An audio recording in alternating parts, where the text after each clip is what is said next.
Pearl. Have a nice trip into town. No, I didn't. Every place we went, folks stared at us. Well, Pearl, you gotta expect that. Handsome woman like you, dressed to the teeth, showing a pretty ankle, folks is bound to stare. If you ask me, they were staring at this old truck.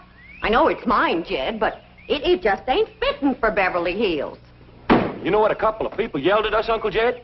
They yelled, "Get a horse." I reckon they'd stare more at a horse. Jed, why don't you get one of them big, shiny limousines like Mr. Drysdale? Oh, this old truck's right handy for fetching and toting. Need a little polish here and there. Yes, sir. You get you a piece of brick and hone all this rust off of here and then go over the whole thing with coal oil. Say, Uncle Jed, if you was to get yourself one of them there fancy limousines, I could be your chauffeur and drive you around in style. Yeah, you could sit in the back seat all dooted up and folks would think you was a duke or a earl or something. Yeah. Oh, I don't reckon I'd fool nobody. Besides, I ain't particular anxious to have folks think I'm something I ain't. You're a millionaire. Well, I bet you that's just as good as a duke or earl. All right, Jethro, take her around and go to polishing.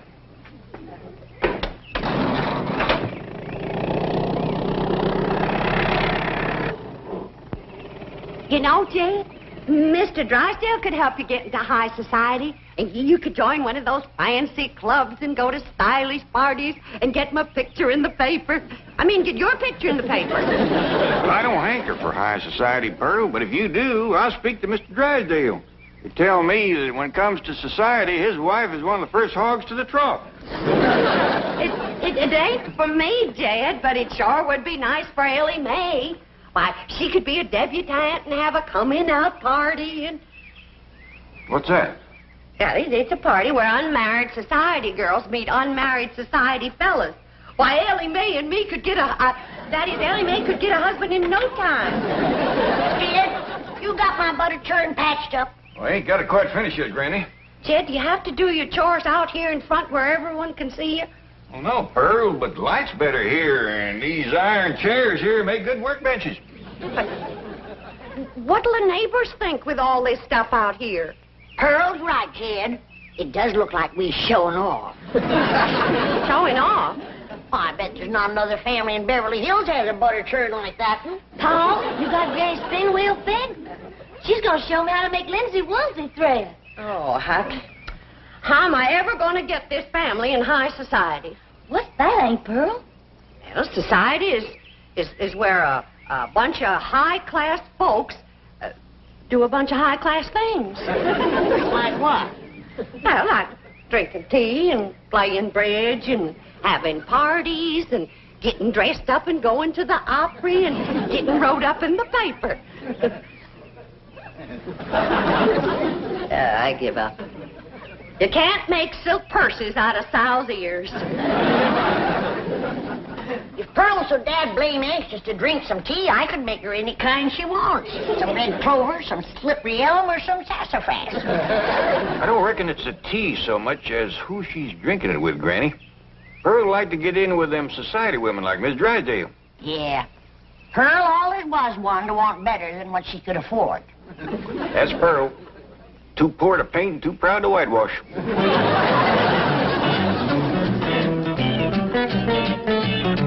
And while I'm sure that the bank examiners will find our fiscal situation to be sound, I am extremely anxious... Oh, Melvin! Miss do you know who's coming? Yes, the bank examiners. I'm sure they'll find your bank ever so tidy. Now, to important matters. I have just received this telegram from Priscilla Ralph Alden Smith Standish. She has consented to become our house guest. Oh, surely you're jesting. No! Well, Priscilla Rolfe Alden Smith Standish is going to be staying at our house? Yes, indeed, Melbourne. Well, who in blue blazes is she? Did you hear that? Melbourne, how can you be so uninformed and run a bank? Well, I have you helping me, dear. Thank goodness. Mrs. Smith Standish is only the president of the Women's Federation for the Preservation and Perpetuation of the FFT of A. First family traditions of America. Well, bully for the FFT of A. But I'm expecting the SBE of C. State Bank Examiners of California. Thank you. Oh, wait, Milburn. Do I have your permission to put everything in readiness for the arrival of Mrs. Smith Standish? Oh, you have indeed. Good. I'll have the Clampetts moved out immediately. Fine. What? Margaret, come back here. Now, what were you saying about the Clampetts? I intend to rid our neighborhood of those uncouth, unsightly hillbillies before the arrival of our prestigious house guest. You do, and the president of the FFT of A will be staying at the YWCA with you.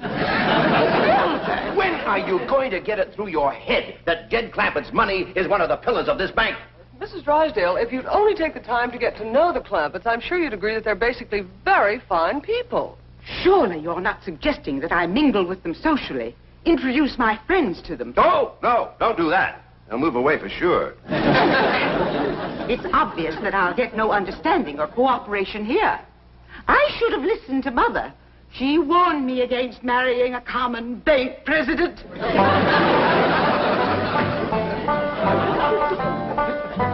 Well, we're good now, Granny. What room do you want me to put it in? Well, I reckon in the kitchen, Jed. And whilst I'm showing Ellie how to work it, I can watch my victuals cooking. All right, I got to do a little more fixing on the bobbin. I'll have that out in a minute. Is it hard to learn, Granny? Well, it's a mite tricky at first. But once you catch on to mixing the wool and the flax together, it comes easy. Don't you go to weaving and spinning in here. I just scrubbed and polished this floor, and I don't want no linsey-woolsey dust from that crazy old contraption messing it up. What do you mean, crazy old contraption? I mean that old thing. Now get it out of here. Well, should I put in the kitchen, Granny? You put that smack dab right in the middle of this room. Don't you dare. This floor is clean enough to eat off of. Good. Ellie, fetch my pot of jowls off of the stove. You splatter one drop of jowl juice on this floor, and I'll wrap this spinning wheel around your neck. You touch that spinning wheel, and there'll be more than jowl juice splattered on this floor. You lay a hand on me, and I'll bash you over the head so hard your shoes will have 3 tongues.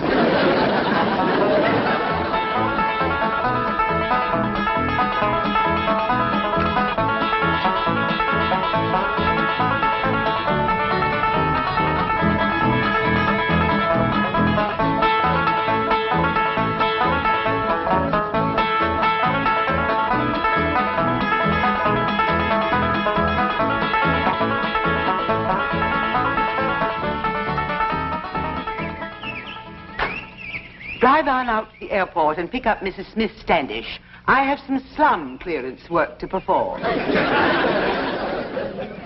howdy there, Miss Drysdale. Sure is a nice surprise to have you come and visit. Pearl and me was just talking about you this morning. Pearl's got a hankering to get into society, and I says, well, I hear tell when it comes to society, Miss Drysdale is one of the first hogs to the trough. Say, you're looking mighty green around the gills. Come on inside and have a mess of Granny's jowls and sorghum. That'll put you to feeling bushy-tailed. I'm expecting very important company. Priscilla Ralph Alden Smith Standish.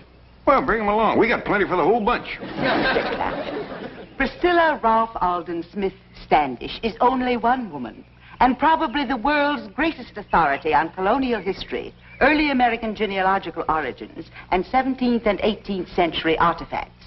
And she is the esteemed president of the FFT of A. Well, we sure would be proud to meet her.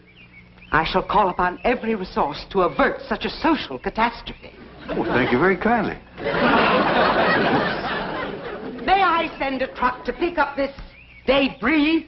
Well, I don't know. I'm sure Granny'd let you use anything you wanted, but I don't think she wants to sell it. I would only want it for the rubbish collector. Yeah, you're right. They make nice gifts, but like I said... enough of this. Time grows short. You are a disgrace to Beverly Hills. You and this pile of junk. Why don't you go back to the woods and live in a cave where you belong? Bravo! My sentiments precisely. You are indeed a disgrace. And the sooner you leave this lovely community, the better. Just a doggone minute, fatso. You be careful what you say to our Granny. Give her some of those How dare her to say them things about sweet little Granny. Pearl, I hope you ain't in no hurry to get into high society. I just don't think that Miss Drysdale is gonna be too quick about giving you a leg up.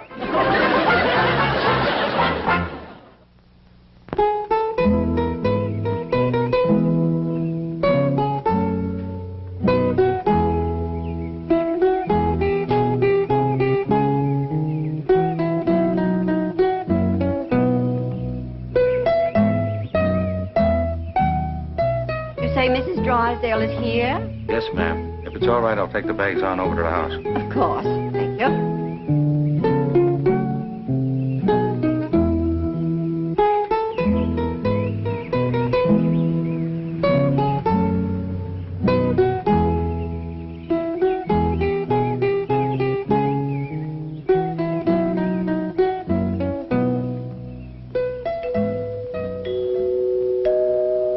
There goes that dad-blasted music again. One of these days, I'm going to tear out all these walls and find out where that music's coming from. They says there's ghosts playing that music. Maybe it's the rascal that used to live here. Sure don't know many tunes. He keeps playing the same one over and over again.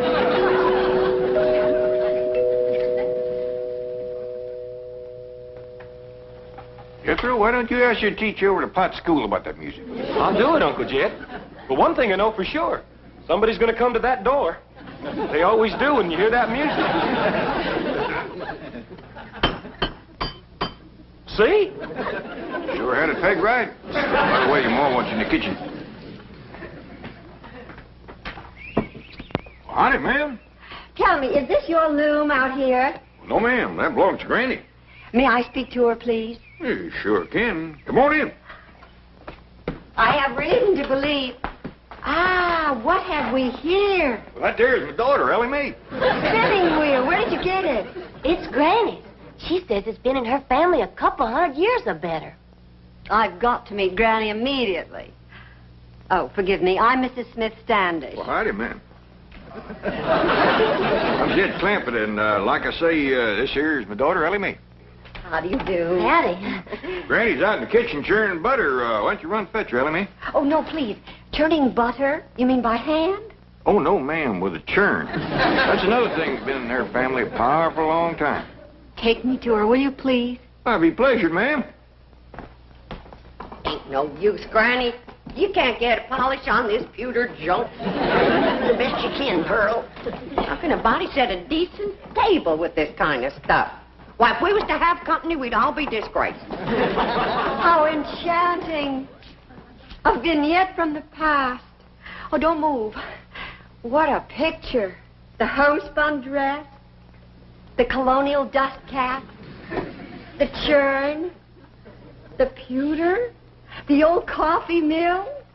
Oh, it's a tableau from another century. Who do you reckon she is, Pearl? Dogged if I know.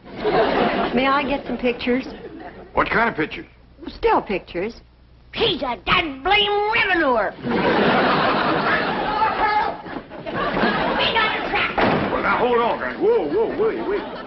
Hey, you let her take your gun. Now we'll have to rush her bare-handed. I don't figure this lady is no revenuer. She's just powerful took with old thing. How long have you had this rifle?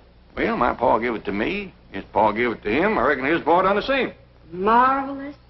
And the churn. How long have you had this? Granny, ain't that the churn that saved your great-great-granny from the Injuns? It sure is. Oh, tell me about it, would you?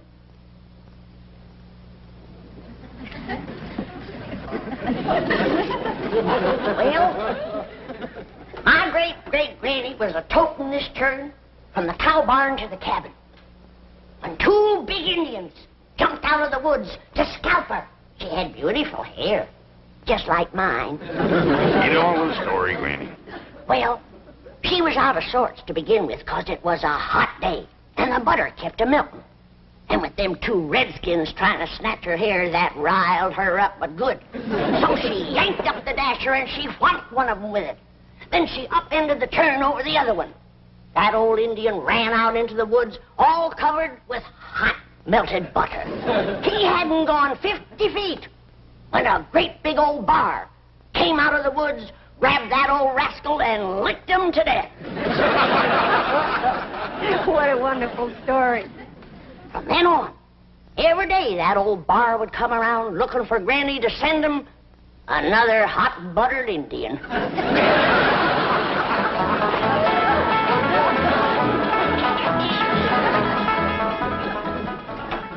Melvin, do you know what that is? No, what is it? That is a hog jowl. Oh, well, thanks, dear, but I have other plans for lunch. I have just been pelted with those repulsive objects by your friends and our neighbors, the Clampetts. Milburn, this is the last straw. Call out the militia. Have the neighborhood rezoned. Write our congressman. Do anything that's necessary, but get rid of those hillbillies. Oh, Margaret, they're not a bad sort. They're barbarians. And I warn you, Milburn, just as they brought about the decay of Rome, so Beverly Hills will crumble and... Oh, please, Margaret, relax. Oh, you don't understand such things as class war. You're of common birth. But we of the aristocracy have always had to fear the hostility of peasants. I tell you, Milburn, those Clampetts are dangerous. If they'll attack me with hog jowls, think what they might do to a woman like Priscilla Ralph Alden Smith Standish. And she's due to arrive at any moment. Oh, she has arrived, Mrs. Drysdale. Your chauffeur just phoned. He dropped her off at the Clampetts, thinking you were there. Oh, they have her. She's been delivered into the hands of those savages. Well, get those savages on the phone. We'll prove to Margaret that everything is all right. This may be the oldest piece of pewter ever to be found on this continent. I'm just mortified, Mrs. Smith Standish.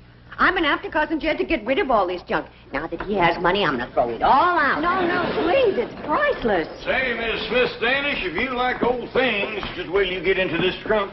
You'll be happy as a heifer in red clover. Marvelous. Unbelievable. Is this your family Bible? Well, no, not anymore. It got too old. Commenced to crisping and flaking off, so they pitched in, got another one about 100 years ago. It's in there in parlor. Well, I'll get it, Uncle Jed. Hello? Dedicated to Queen Elizabeth. Yes, ma'am. This is Jethro. Mr. Clampett, this is an original Geneva Bible. It's sometimes called the Puritan Bible. 400 years old. Oh, why, yes, ma'am, Miss Hathaway. She's right here. You want on the phone, ma'am? Not now. Tell him I'm all tied up. Hello? Oh, she can't talk right now. She's all tied up in Uncle Jed's trunk. Hello? Hello?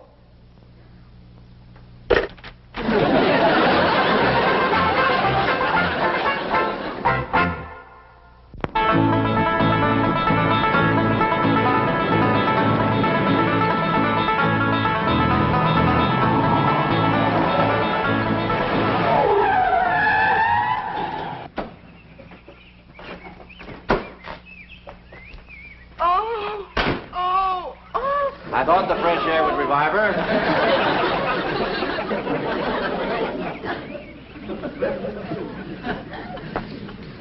Oh, Milburn, what if they've strangled my president? Or she's suffocated in that trunk? Mrs. Drysdale, I am certain the Clampetts would not do violent harm to Mrs. Smith Standish.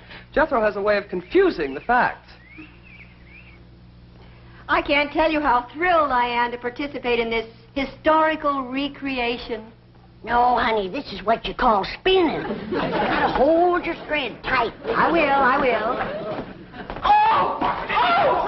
Untie this woman. Madam President, what have they done to you? Milburn, call the police.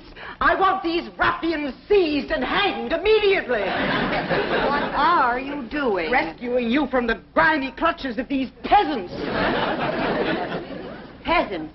My dear Mrs. Drysdale, it may interest you to know that I have established almost beyond a doubt that Mr. Clampett here is a direct descendant of the first man to come ashore at Jamestown, Virginia, May 13th, 1607. What? You mean? I mean that when your family and my family arrived on the Mayflower, his family was waiting for them.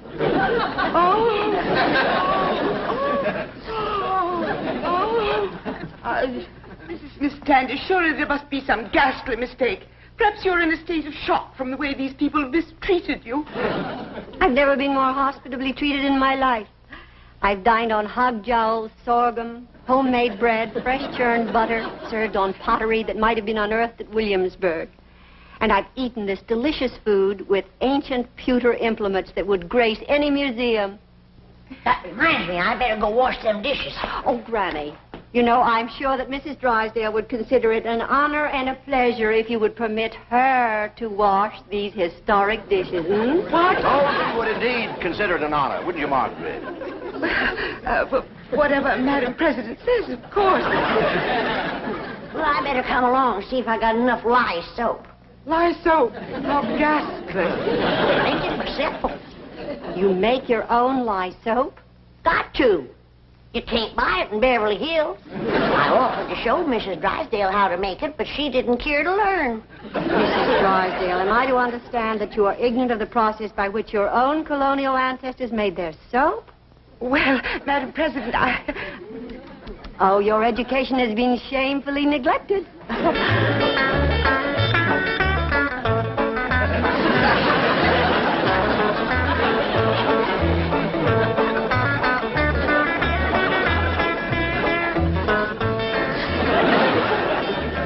It's about time to add some more lye and some possum renderings, Miss Drysdale.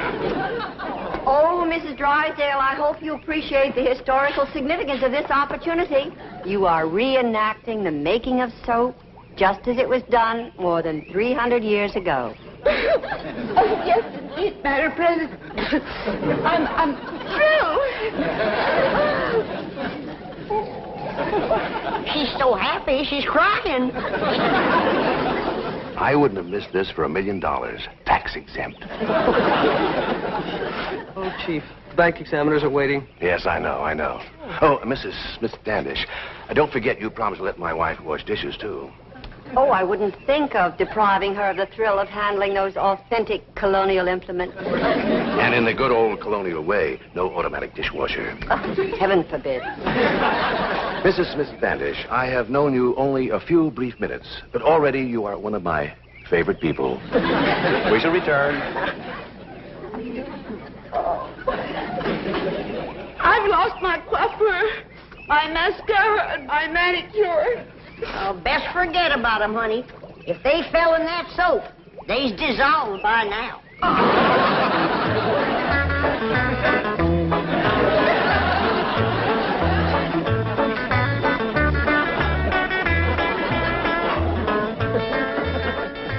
How you doing, Miss Drysdale? I can scare you up a few more things to wash if it pleasures you. Oh, no, please. Look what this lye soap has done to my head. Yeah, they is nice and pink and rosy, ain't they? Raw. I don't blame you for cheering.